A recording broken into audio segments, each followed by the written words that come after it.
बिल्कुल। ये है ना, मतलब आप लोग तो आर्टिस्ट और आप लोग ये ऑब्जर्व करते हैं कि ये कितना बड़ा ये एक इसको टैबू समझा जाता है कि बजाय ये कि हम उसका कुछ इलाज कराएं, अगर ऐसी कोई चीज़ हो जाती है हम उस पर बात करना ही ख़त्म कर देते हैं।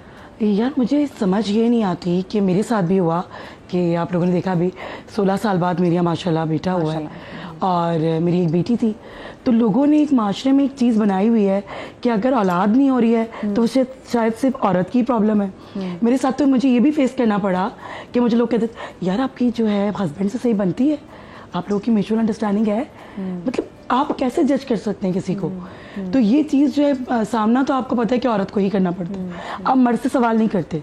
इवन कि मैं भी अपने हस्बैंड से बात होती थी तो कहती थी यार आपसे सवाल, वो कहते नहीं मुझसे तो कोई सवाल नहीं होता। तो ये सवाल करने का मुझे हैरत ही होती है, और उनमें ख़वातीन ही ज़्यादा सरफहरिस्त होती हैं जो ख़वातीन से पूछ रही होती हैं। तो बनिस्बत इसके कि आप ये सोचें कि उसका रीज़न क्या है। और आगा जी आपने जो बात की, मैं इस बात को वाकई सेकंड करूंगी कि आपने कहा कि रात को जो हम लोग खा रहे होते हैं और उसके बाद हमारा लाइफ स्टाइल, खासकर शोबिस के हवाले से हमारा तो लाइफ स्टाइल बिल्कुल ही चेंज होता है कि रात को हम जागते हैं और दिन में हम सो रहे होते हैं, वाली चीज़ है, वरना हम जाग के शूट पर जाते हैं।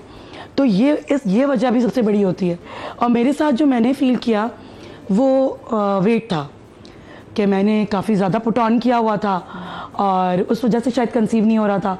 तो मैंने पहले चेकअप कराया तो मुझे हुआ कि PCOS है, उसका मैंने इलाज करवाया। आपको हेरा, आपको कहीं ये नहीं हुआ कि भाई मेरी तो ऑलरेडी एक बेटी है, तो ऑफ कोर्स आपको तो पता चल जाता है कि नहीं भी सब हम ठीक काम अल्लाह का शुक्र था, अल्लाह का शुक्र है ठीक काम कर रहे हैं। हाँ नहीं, लेकिन मेरे साथ एक प्रॉब्लम ये आई, उसको आप मेरी बेवकूफ़ी समझ लें, बेवकूफ़ी ही कहूँगी, लेकिन हमारे यहाँ जो एक माशरे में है कि यार अभी औलाद नहीं होनी चाहिए। मेरी बेटी 6 मंथ की थी कि मैंने कंसीव कर लिया। तो मेरी सास ने कहा किस तरह तुम पालोगी और किस तरह होगा, कैसे बच्चे को देखोगी, अच्छा फैमिली का प्रेशर भी आपके ऊपर होता है। तो मैंने कहा यार अब मैं भी कंफ्यूज हुई, मैं किस तरह करूँगी, जबकि पालने वाली ज़ात तो अल्लाह की है। बेशक बेशक। तो उस वजह से मैंने उसको अबॉर्ट कर दिया, जिसका आज तक मुझे दुख है। तो जब ये प्रॉब्लम आई उसके बाद मैंने इंजेक्शन यूज़ किए 2 मंथ्स के। तो मुझे डॉक्टर ने कहा था ये वक्फा जो है आपका 2 साल का है, वो मैंने उसके बाद मैं शोबिस में आ गई। तो मैंने कहा यार अच्छा अभी तो टाइम, मतलब आपका चला शो, तो कहते हैं चलो 2 साल वाला वो मैंने 6 इयर्स तक लगवाए।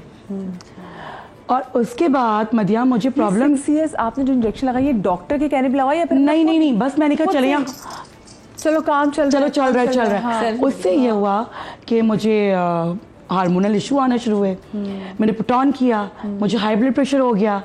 और मैं इसमें थी कि यार चलो कोई बात नहीं, अभी तो नहीं चाहिए, जब होगा कर लेंगे। जब मैंने सोचा तो मेरी डॉक्टर ने मुझसे कहा कि आप क्या कर बैठी, आपको किस डॉक्टर ने कहा था? मैंने कहा था किसी और। मैंने कहा डॉक्टर, मैंने कहा कोई नुकसान तो नहीं हो रहा, बस पीरियड्स मुझे इरेगुलर हो रहे थे। तो सबसे बड़ा नुकसान तो यही था।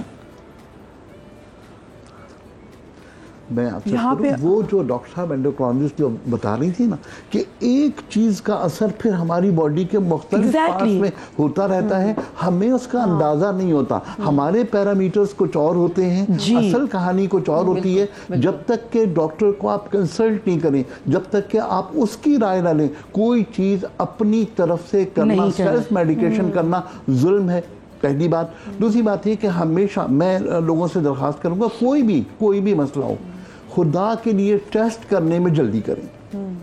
हमारे यहाँ सेकंड पार्ट है ये, टेस्ट नहीं करते भाई उसने तो कहा थोड़ा सा और वेट कर लो बिल्कुल। ये टेस्ट अगर मैं कराऊंगा ये तो कैंसर के लिए होता है, नहीं मैंने नहीं कराना।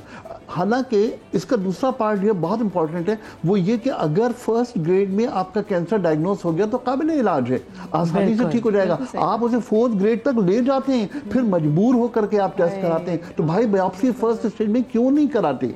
और बिल्कुल इसी तरह जो डॉक्टर साहब हमारी है, बिल्कुल इसी तरह हम जो सेल्फ मेडिकेशन कर रहे होते हैं, असल में हम अपना बेड़ा गर्क वहीं कर रहे होते हैं, पुठे कर देते हैं। हार्मोन्स भी कह रहे होते हैं, अल्लाह इसको समझ में किसकी बॉडी में आ गया। उससे प्रॉब्लम ये आई कि मुझे एंजाइटी, डिप्रेशन, अच्छा मुझे ये चीज़ें थी नहीं, तो अब वो मेरे साथ आज तक वो मेरा पीछा कर रही हैं।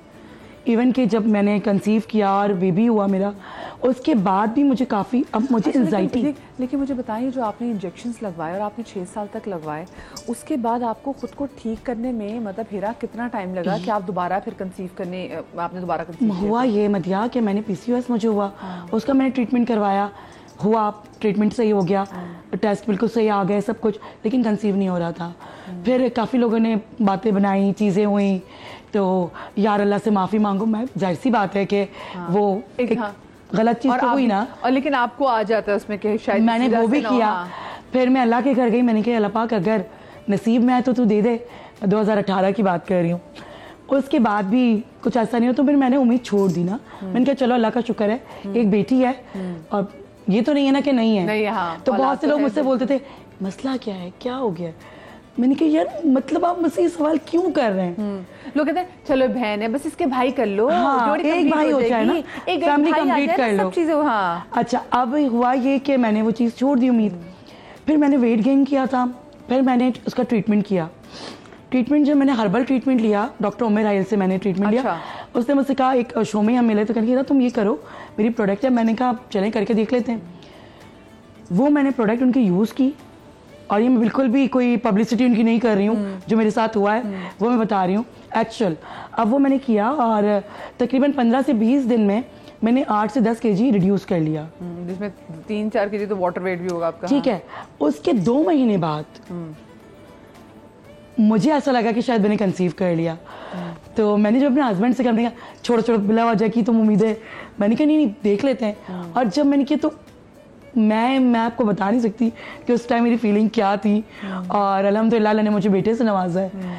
तो व्हाट हैपेंस ना, एग्जैक्टली ऐसे ही होता है। आपका स्ट्रेस कम हुआ, आपने छोड़ दिया, आपने वेट लूज किया। 8 to 10 kg major weight loss है ना, बहुत अच्छा वाला। बिल्कुल। तो वो आपको बूस्ट मिला ना, आपके हार्मोन्स नॉर्मल होना स्टार्ट हुए, you start ovulating, you got pregnant. ये डॉक्टर साहब ये वेट का, जैसे इन्होंने बात भी की, वेट का कितना ताल्लुक है जब हम इनफर्टिलिटी के मसले के वाले से बात करते हैं, यानी कि बेऔलादी के मसले के वाले से बात करते हैं। साथ में मुझे ये भी बताइएगा, इसमें अल्लाह की तरफ से बेऔलादी के केसेस कितने होते हैं? हमारे खुद पाले हुए, जैसे उन्होंने बात भी की, उन्होंने इंजेक्शन लगवाती थी। बहुत सारी लड़कियां ऐसी कॉन्ट्रासेप्टिव पिल्स भी लेती हैं काफ़ी अरसे तक बगैर डॉक्टर से पूछे हुए, और उसके बाद फिर वो कहती है अब तुम्हारा सिस्टम जो है वो सही काम ही नहीं कर रहा। होता है लेकिन इतना ज़्यादा नहीं होता। लेकिन जैसे हम कहते हैं कि आप कोई भी मेडिसिन लें, डॉक्टर की एडवाइस के साथ लें। अगर कोई प्रिस्क्रिप्शन डॉक्टर लिखता है तो वो मेडिसिन वैलिड है, आपने 3 मंथ्स के लिए लिखी है तो 3 मंथ्स के लिए वैलिड है। आप 3 मंथ्स के बाद डॉक्टर को रिविजिट कर लें एंड देन सी कि उसकी नीड है कि कंटिन्यू करनी है या नहीं। जैसे कॉन्ट्रासेप्टिव मेडिसिन हैं, ये भी हम 2 years के लिए मैक्सिमम देते हैं। देन वी एक्सपेक्ट कि पेशेंट नेक्स्ट प्रेगनेंसी प्लान कर ले, ठीक है। जैसे 6 years ले लिया, बहुत ज़्यादा, इतना ज़्यादा नहीं होता हमारे यहाँ। शरह 1 से 2% होगा, लेकिन बहुत ज़्यादा नहीं होता कि इस तरह के। लेकिन मैं कोशिश करूंगी कि मैं इसको जितना ढके छुपे अल्फाज में और पूछने की कोशिश और बात करने की कोशिश करूं कि हमारे पास इन कॉन्ट्रासेप्टिव पिल्स के अलावा there are other means as well, कि जो बंदों की साइड पर आ जाता है कि बंदे एहतियात कर लें, ताकि जो औरत ये मेडिसिन जो बार बार उनको होता है कि अच्छा जी हम ये इस तरह की मेडिसिन जाके खा लें कि ताकि हम प्रेगनेंसी को अवॉइड करने के लिए।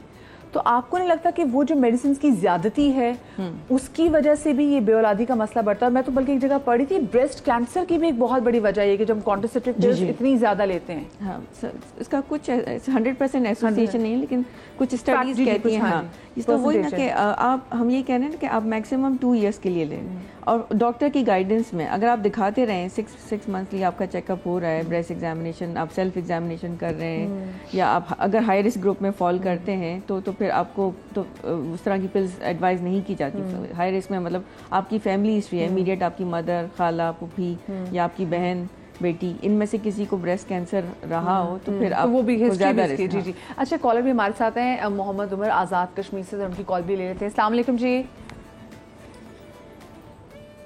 वालेकुम सलाम। जी जी उमर भाई। वालेकुम सलाम। जी जी उमर भाई, क्या पूछना चाहेंगे? जी सिस्टर, मैं ये पूछना चाह रहा था कि डॉक्टर साहब से ये सवाल है मेरा कि मेरी मिसेज है, वो 9 साल से उनको प्रेगनेंसी नहीं हो रही, तो हमने 1-2 बार चेकअप भी करवा चुके हैं, लेकिन वो अभी तक जो है ना कोई रिजल्ट नहीं हो। अच्छा उमर भाई, आपसे देखें क्योंकि हम टेलीविजन पे भी बैठे हैं और मैं नहीं चाहती कोई चीज़ें बहुत ऐसी खुल के सामने रखी जाएं जो नागवार भी गुजरे मेरे देखने वालों को, क्योंकि देखिए हमारे माँ बाप भी शो देख रहे हैं। आपने अपनी बेगम का टेस्ट कराया, तो क्या आपने अपना भी टेस्ट करवाया? जी जी आप दोनों के टेस्ट उमर भाई क्लियर आए हैं? जी क्लियर है। अच्छा ठीक है, तो फिर डॉक्टर्स ने क्या कोई खास फैक्टर बताया है कि जी अभी वजन की प्रॉब्लम है, कुछ ऐसी डॉक्टर ने चीज़ बताई? आप डॉक्टर साहब कुछ पूछना चाहेंगे इनसे? कोई वजह तो आपकी अभी तक पता जी जी वजन जो है ना मेरी मिसेस थोड़ी हेल्दी है कि उनका वेट जो है ना कम से कम वो अच्छा 90 तक 90 के 90 kg। अच्छा 90 kg। और मुझे बताएं उमर भाई, वैसे हमारी बहन है जो उनकी हाइट कितनी है? हाइट उनकी है 5.7 5'1" पे 90 5.7 इवन 5'7" में भी 90 kg बहुत लॉट ऑफ वेट है। चले बहुत शुक्रिया उमर ये भाई। मेरा ही वेट आ गया जो मेरा था। हाँ। और खैर अभी तो फिर मैं उसी पे आ गई हूँ क्योंकि सर्जरी हुई थी मेरी बेटे के बाद, बेटे में तो इस वजह से। लेकिन हकीकत बात ये है मदिया कि मोटापा जो है ना वो बहुत ज़्यादा मायने रखता है।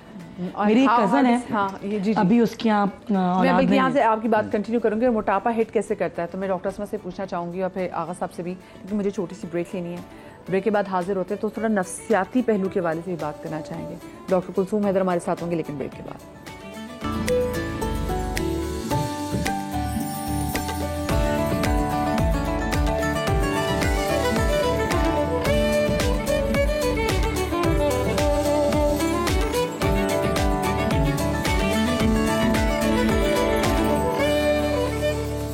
ब्रेक के बाद आपको एक बार फिर से मैं खुश आमदीद कहती हूँ। और ब्रेक के बाद हमें डॉक्टर कुलसूम हैदर ने भी ज्वाइन किया है क्योंकि नफ्सियाती पहलू के हवाले से भी बात करना बहुत ज़्यादा ज़रूरी है। डॉक्टर कुलसूम आपको खुश आमदीद कहेंगे। और हम क्योंकि जो हार्मोन्स के जो एकदम से बेचारे उनकी तरतीब ही आउट हो जाती है, ऐसे ऐसे आपकी बॉडी में हार्मोन्स आके आपको सलाम अलैकुम कह रहे थे कि आप कहते भाई मुझे तो चाहिए नहीं था, पर वो कहता नहीं तूने ही मुझे बुलाया है, मैं नहीं आने वाला था, तूने मुझे बुलाया, तेरी हरकतें ऐसी थी कि मैं आ गया, मैं तो खुद नहीं आना चाहता था। तो ऐसे कौन से हार्मोन्स मैं चाहती हूँ डॉक्टर अस्मा बताएं कि जो आना नहीं चाहते पर हम उनको खुद वेलकम करते हैं अपनी कौन सी आदत की वजह से?